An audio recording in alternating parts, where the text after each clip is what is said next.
Olá para você de Indaiatuba e toda a região, vocês aí sintonizando o canal 26 UHF da nossa TV Indaiá.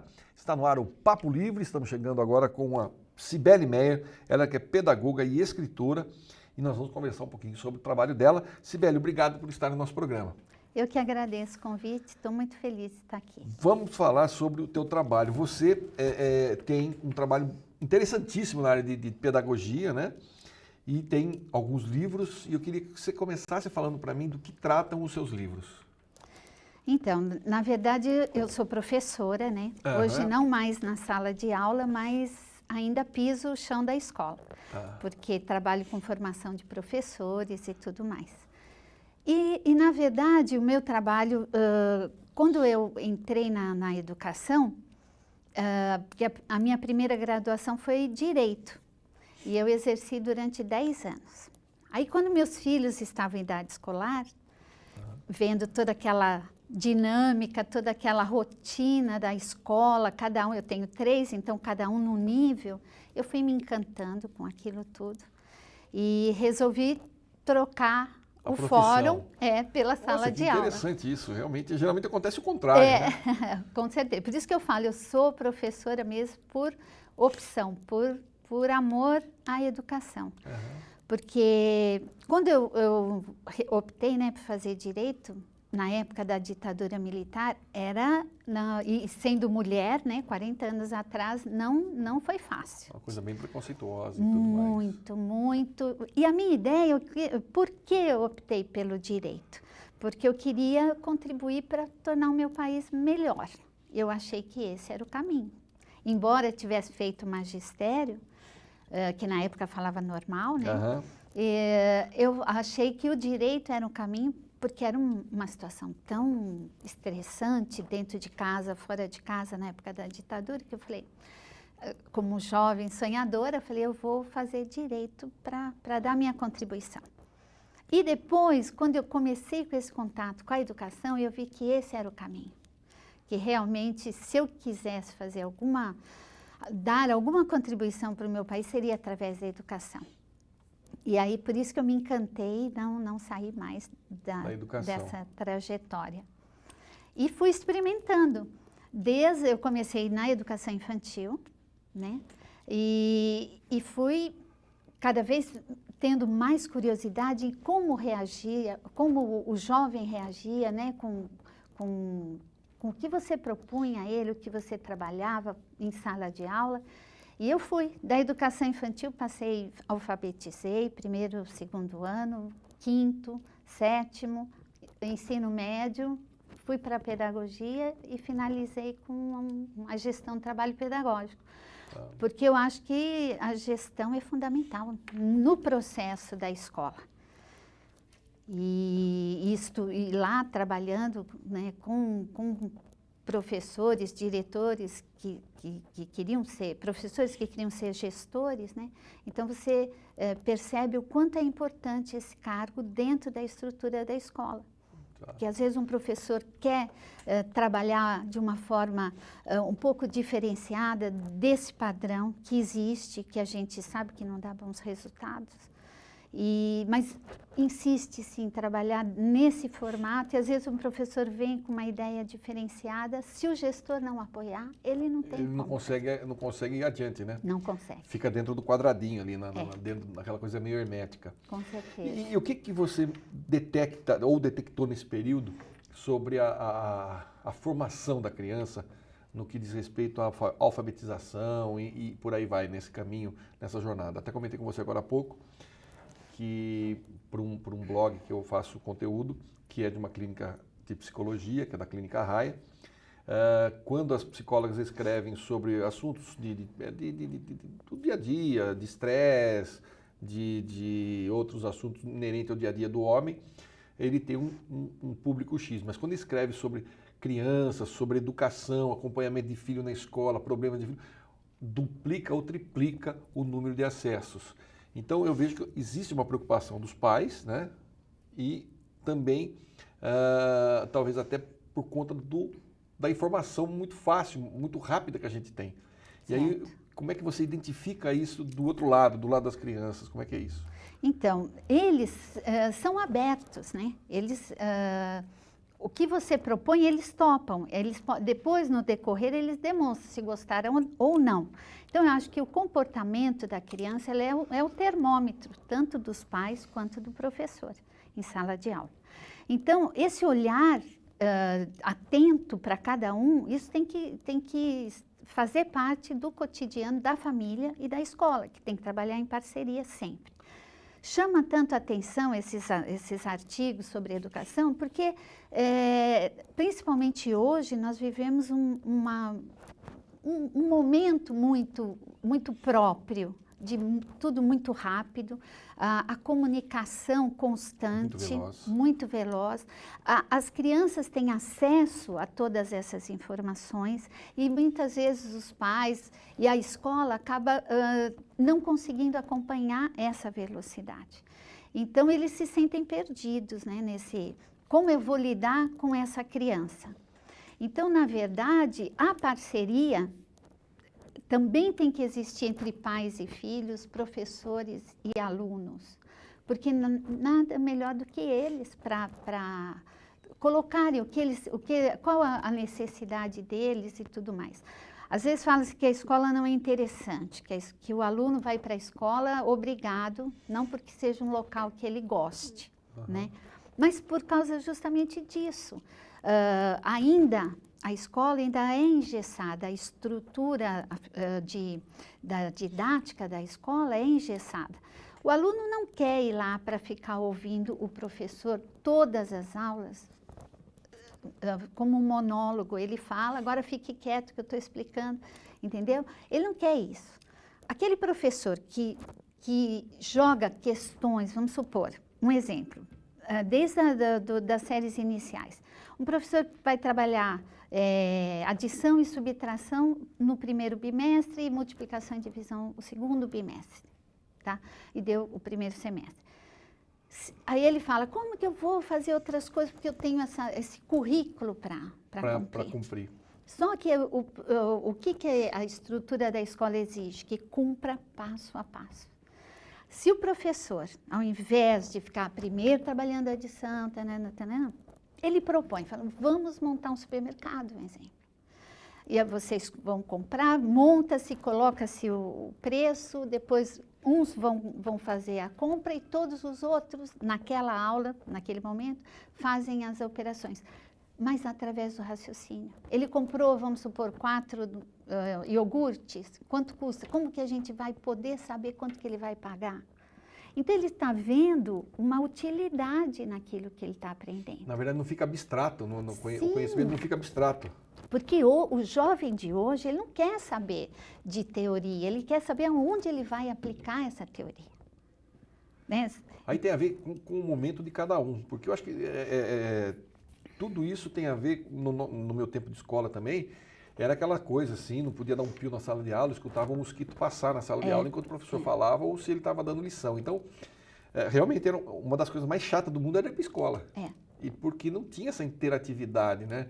Essa sinergia aluno-professor, professor-aluno, era uma coisa muito impositiva. E antigamente a gente não tinha Era muito mais, eu acho. Sim, porque isso em casa também. Você não podia se expressar a todo momento, dependendo da idade, chegava a visita, você saía. Hoje não, hoje a criança é protagonista. Ela não sai mais, ela participa de tudo que está acontecendo. E aí ela chega na escola e é impedida de falar. Às vezes ela quer fazer uma pergunta que pode ser bem pertinente, fala depois, no final. No final já perdeu. Perdeu a... Entendeu? Então é isso, por isso que o estudante, ele quer essa participação. Quando é jogado para ele ir atrás da informação e vir compartilhar em sala de aula com os demais colegas, o comportamento dele é outro.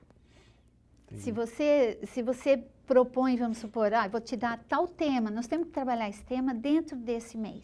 Às vezes pega outras disciplinas, faz interdisciplinar, ganha-se tempo trabalhando todo. Vai chegar no final do ano, cumpriu o currículo, a grade curricular, que nem se fala. Mas se trabalhou de uma forma gostosa e eles absorveram, eles transformaram essa informação em conhecimento. Porque ninguém passa conhecimento, a gente processa a informação para obter o conhecimento de cada um. E da forma que um aluno vai formar o seu conhecimento é diferente do outro, graças a Deus. Por isso que a gente evolui, por isso que tem aqueles mais criativos, aqueles que têm outras ideias, porque eles processaram aquela informação de uma maneira própria. Então, a partir do momento que a escola começa a valorizar isso, a atuação dele, né, também como protagonista, o resultado é diferente. Me diz uma coisa, como é que é então trabalhar com o formador? Quer dizer, como é que é trabalhar com aquele que vai ser o professor, aquele que vai para a sala de aula? Porque isso é um processo que envolve, obviamente, esse personagem. Sim, com certeza. Sem ele.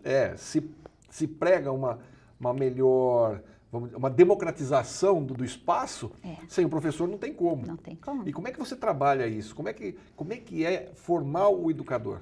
Então, quando ele sai da graduação, ele sai cheio de ideias. Ele sai porque a pedagogia entra mesmo quem quer ser professor, né? Então, quando ele sai cheio de ideias, super motivado. Só que dependendo da escola que ele vai trabalhar, isso acaba sendo abafado pelos gestores. Por isso que eu falo que a posição do gestor é extremamente importante. E, às vezes, por outros professores que entraram dessa mesma forma e foram sufocados. E aí ele fala, olha, desiste porque isso não vai dar certo. Não vai dar certo. Olha, eu tive uma experiência num colégio da cidade aqui e eu fazia parte de um grupo do programa Profissão, em 2000, se não me engano, 2002, não tenho certeza se foi 2000 ou 2002. 2002. E foi assim, o governo do estado acabou com os cursos técnicos, mas para não deixar a moçada na mão, eles fizeram o quê? Eles fizeram uma parceria, o estado fez uma parceria com o Senac e foi ministrar dentro das escolas do estado, para quem fazia o terceiro ano, estava cursando, tinha se formado no ano anterior, no terceiro ano do colégio, alguns módulos dos cursos do Senac. E eu fui participar desse projeto na época. E foi uma experiência para mim meio traumática, porque nós éramos em 4 ou 5 professores agregados, por conta que nós éramos contratados pelo Senac para dar aula no colégio do estado, e havia um preconceito muito grande da gente lá. Parecia que nós éramos ETs. É isso que você está falando, aquela coisa do quadrado, do fechado, do hermético, tipo, aqui espaço nosso, você não entra, ou seja, não podia ter coisa nova. E eu ouvi críticas duras de um professor lá que vocês estão aqui porque o governo do estado... Eu falei, olha, a questão política não me interessa, eu estou aqui para fazer meu trabalho é esse. Não, porque você vai ter problema disso. Quer dizer, desencorajando aquele que estava chegando no ambiente com outras propostas, com outras ideias. Então, eu penso que é uma coisa bem complicada, realmente, esse embate ideológico nos bastidores da educação. Com certeza. E agora, nessa época que as escolas estão investindo, que o professor faça cursos para usar a tecnologia como um recurso a mais, né? Não para substituir nada, mas como mais um recurso, o professor ele começa a fazer, às vezes, com uma certa precaução, achando que não vai usar. Depois, quando ele toma contato com tudo isso, ele fica tão empolgado, da mesma forma. E aí ele chega na escola, que é a escola que propôs, só que para ele poder usar a tecnologia, ele tem que fazer um requerimento. Isso em 80% das escolas públicas. Nas particulares tem até um pouco mais de liberdade, mas não tanto, não tem uma autonomia, entendeu? Mas não só aqui no estado de São Paulo, em vários, no Brasil de uma forma geral. Para poder usar a internet, tem que mandar um requerimento, aí quando é aprovado, dali 10, 15 dias, aquela precisão já passou. Porque mesmo que você pare o projeto, vamos esperar vir a autorização. Não é mais os alunos não estão envolvidos. O calor do momento, a oportunidade. Tem um amigo que fala que nós temos sempre que juntar a conveniência e a oportunidade. Isso. Quando o conveniente e o oportuno casam, é a hora de fazer. Então, falta um pouquinho dessa junção. Falta. Eu estou conversando aqui com a Cibele Meyer, ela é pedagoga e escritora, professora, né? E o nosso papo aqui está sendo sobre educação, sobre formação de crianças, formação de alunos. Eu vou para um rápido intervalo, volto, daqui a pouquinho a gente continua o nosso papo. Não saia daí, eu volto já já.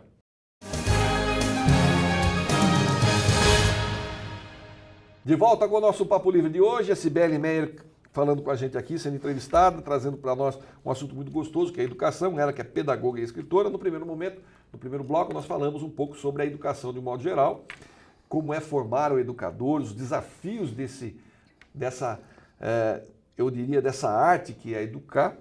E agora vamos falar um pouquinho dela enquanto autora de livros. Como é que você começou a escrever livros? Você tem aqui, ó, ela tem o Pedolândia, o Menina Flor, e esse aqui que é o Inteligência na Prática Educativa. Fala pra gente como é que você começou a escrever esses livros aqui. Então, na verdade, eu acho que eu sempre tive a escritora dentro de mim, mas eu não a encontrei muito rápido, né?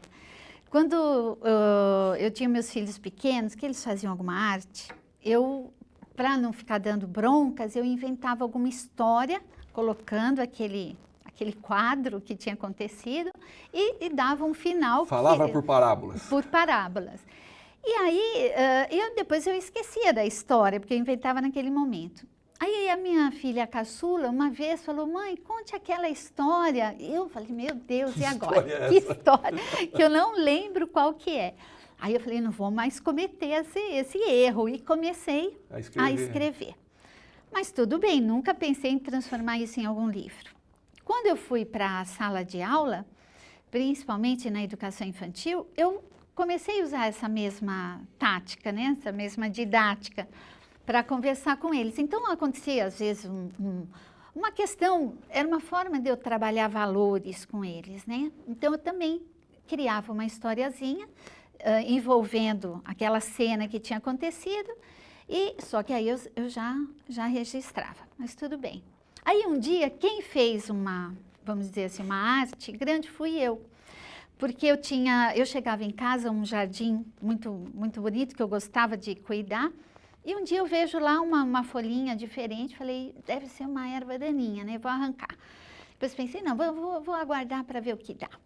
Passou uns 2 dias, um botãozinho, até que abriu e era um amor perfeito. No meio de uma floreira de petúnias, com aquele sol de Indaiatuba, eu falei, ele vai morrer. Então, comprei um vaso, uma terra própria, me informei como cuidar do amor perfeito, tirei, replantei, e no dia seguinte, ele tinha morrido.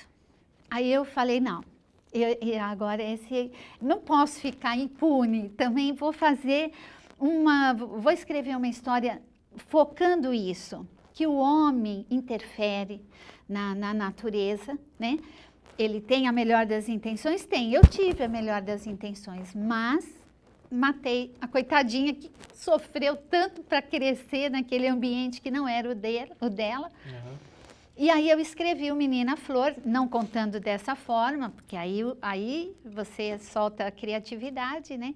Mas trabalhando isso. Trabalhando valores, trabalhando construção de identidade, né?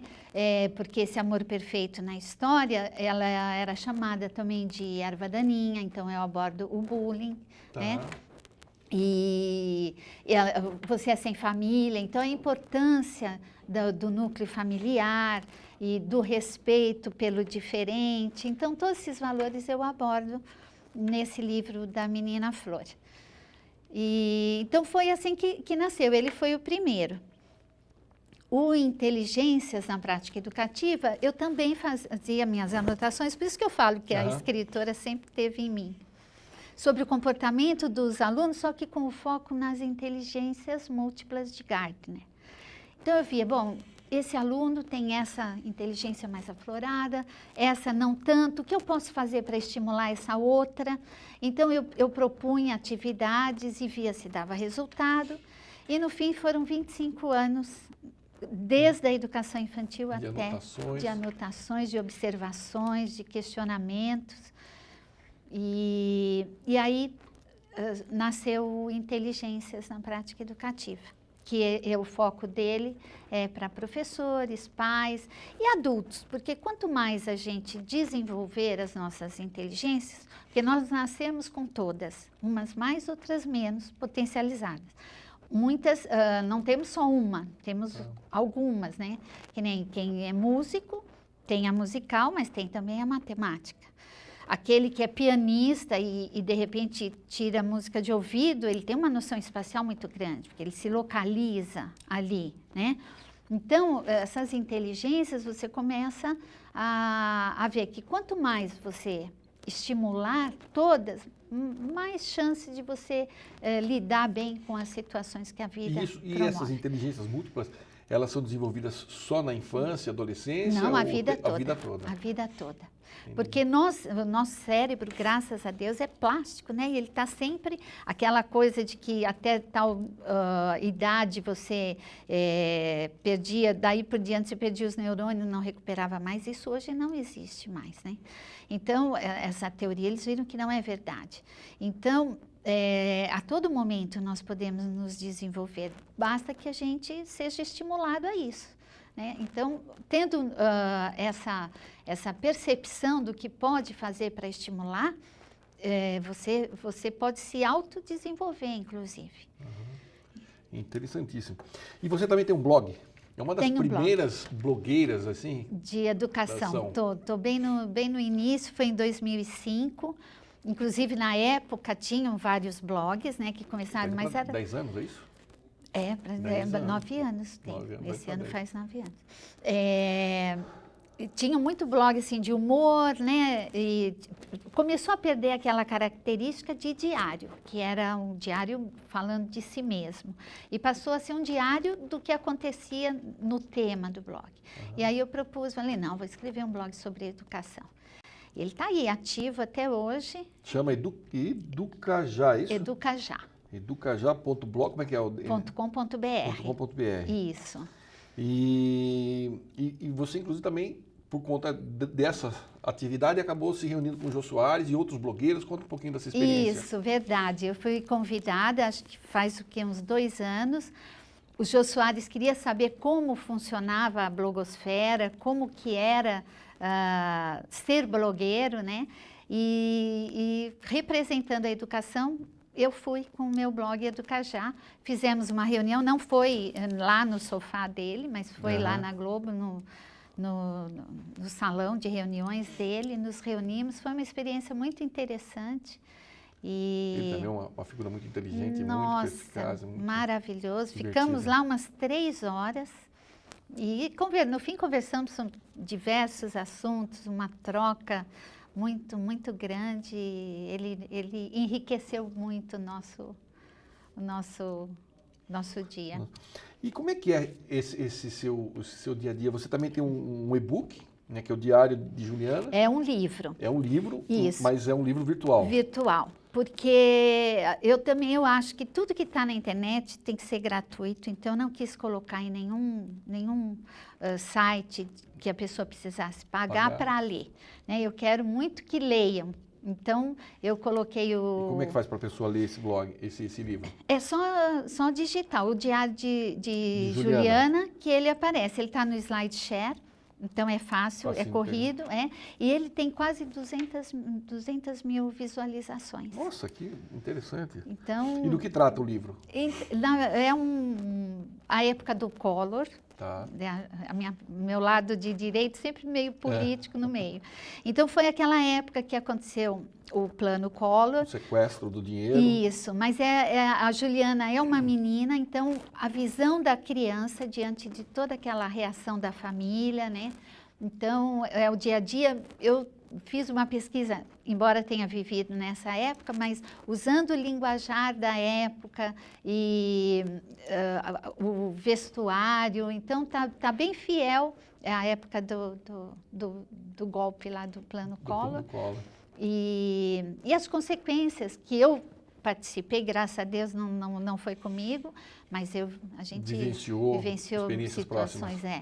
Então, acho que talvez por isso chamou tanta atenção. E como é que é manter... Você também é colunista lá do site da Cidade de Itu? Como é que é isso? Isso, sou. Faz, acho que uns 4 anos que eu escrevo as minhas Pro blog crônicas da cidade. para o blog da cidade. Legal. Então, eu sou colunista. Qual o foco das suas crônicas? Educação, claro, mas educação. alguma coisa mais... Mas de uma forma ampla. Tá. Educação, mas não só sala de aula, mas Tá. sim também trabalhando valores e concepções e algumas filosofias. Como é que é essa vida de escritora? Porque a internet é uma coisa muito dinâmica e você tem que estar toda hora municiando ela, né? Como é que se encontra tempo e tema para isso? Como é que é isso? Pois é. É muito engraçado, porque o tempo realmente a gente administra, sabendo administrar, a gente consegue arranjar tempo, né? Uhum. E hoje, como a gente tem acesso em qualquer lugar, então qualquer tempinho você já acessa, já vê se tem alguma coisa que você precisa responder ou não. E como escrever também é uma coisa que eu gosto muito. E observar também, então normalmente eu observo alguma coisa, eu já vejo que é interessante, eu já faço minhas anotações ali e depois chego em casa e aí sai o artigo. Hoje a internet, na verdade, ela facilita muito a vida da gente, principalmente você está aqui, conversa com uma pessoa lá do outro lado do planeta, outro dia eu estava fazendo um trabalho, conversando com uma pessoa na Holanda e parece que nós estamos aqui do lado, né? E é assim, agora mesmo antes de você chegar eu estava acertando algumas coisas do meu outro trabalho, então a gente fica...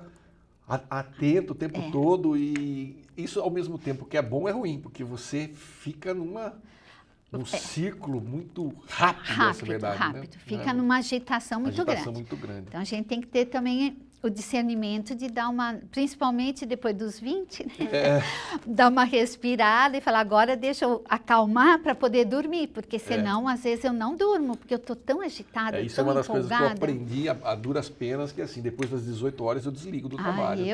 Televisão, porque se eu continuar, depois eu tenho insônia, às vezes me dá umas ideias para escrever, ou mesmo para fazer uma atividade manual que eu gosto muito, eu começo a ficar pensando nela, eu começo a fritar na cama, daí eu falo, desliga, faz outra coisa, porque senão você não vai dormir. E é verdade.